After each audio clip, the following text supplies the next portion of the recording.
तीनों का है। बड़ी आई दोनों मेरी चुगली करने के लिए। मुझे क्या कम समझ रखा है। तीनों बहू एक दूसरे से बहस करने लगती है और सास दोबारा ये देखकर टेंशन में आ जाती है और सबसे कहती है, चुप हो जाओ, अब से तुम तीनों सारे काम एक साथ करोगी, आंख बंद करके एक दूसरे की बात सुनोगी। तुम तीनों इस बात को गांठ बांध लो, वरना अगली छुट्टियों में तुम्हारा अपना मायके जाना कैंसिल। सास की बातें सुनकर डर के मारे तीनों हामी भर देती हैं। जी मम्मी जी, मैं समझ गई। हाँ मम्मी जी, जैसा आप कहें। आप जो कहेंगी मैं वही करूंगी। तीनों बहू सास की बात को गांठ बांध लेती है और वादा करती है कि अब से सारे काम वो तीनों एक साथ मिलकर ही करेंगी।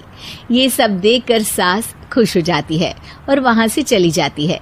नीचे जाकर वो देखती है कि घर में शर्मा जी आए हुए होते हैं। सास जोर से आवाज लगाकर कहती है, अरे बहू, जरा चाय बनाकर तो लाना, शर्मा जी आए हैं। सास की बात सुनकर तीनों बहू तुरंत किचन की ओर भागती है और चाय बनाना शुरू कर देती है। मुझे तो एकदम मसाले वाली कड़क चाय पसंद है, तो हम शर्मा जी के लिए मसाले वाली चाय ही बनाएंगे। अरे नहीं दीदी, गर्मी के मौसम में मसाला चाय कौन पीता है। मैं तो शर्मा जी के लिए इलायची वाली चाय ही बनाऊंगी। ये कैसी बात कर रही हैं आप दोनों। मेरी मम्मी ने सिखाया है कि मेहमान को ज्यादा दूध और शक्कर वाली चाय देनी चाहिए, वरना वो घर वालों को कंजूस समझते हैं। तो मैं तो शर्मा जी को ऐसी ही चाय दूंगी। तीनों बहुएं अपने अपने तरीके से चाय में शक्कर, मसाला, पत्ती सब डाल देती है। उबलने के बाद तीनों मिलकर चाय बाहर लेकर जाती है और शर्मा जी और सासू माँ को देती हैं। चाय पीने के बाद शर्मा जी सासू माँ को देखकर शर्मा जाते हैं और शर्मिंदा महसूस करते हैं कि आखिर उन्होंने चाय पीने के लिए हामी क्यों भरी। सासू माँ भी चाय पीना शुरू करती है और कहती हैं, अरे बहू, ये कैसी चाय बनाई है? चाय है या मीठे दूध की बासुंदी? हाँ, चाय अच्छी नहीं लगी क्या? कोई बात नहीं, हम पराठा बनाकर लाते हैं। चलो चलो अंदर। हाँ चलो। हाँ आती हूँ मैं भी। नहीं, मेरा पेट चाय ने ही चौपट कर दिया, वही काफी है। पराठे से पोपट नहीं करवाना, मैं तो चलता हूँ। शर्मा जी चुपचाप पतली गली से निकल जाते हैं।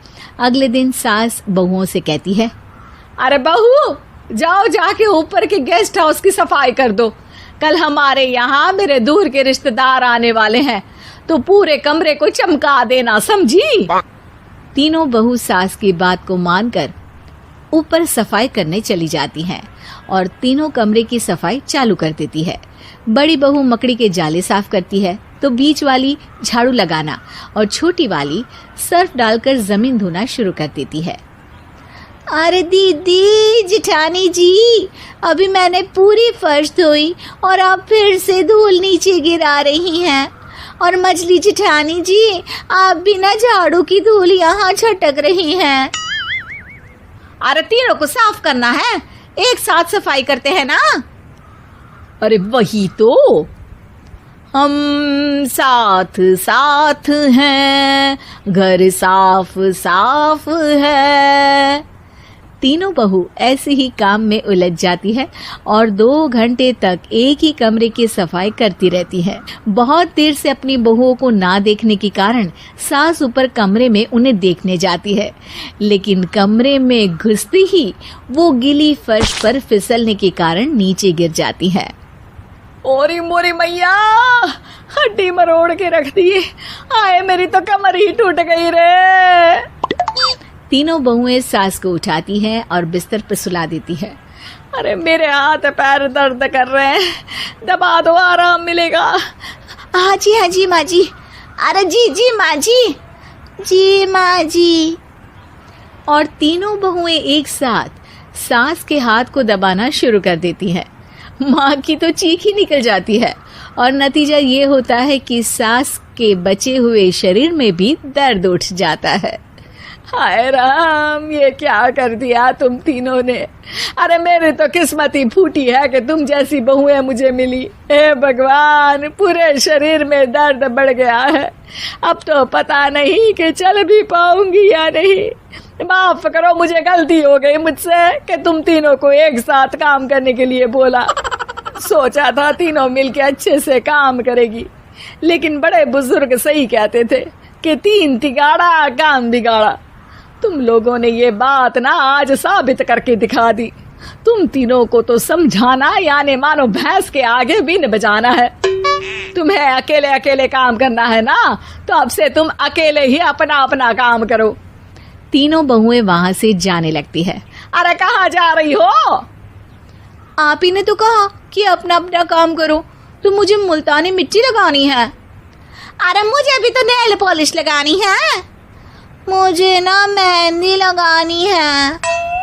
सास अपना सर पीट लेती है और कहती है, अरे मुझे भी लगाना है कुछ। क्या माँ जी? क्या माँ जी? क्या माँ जी? तुम्हारे घर वालों को फोन तुम्हारी हरकतें बताने के लिए।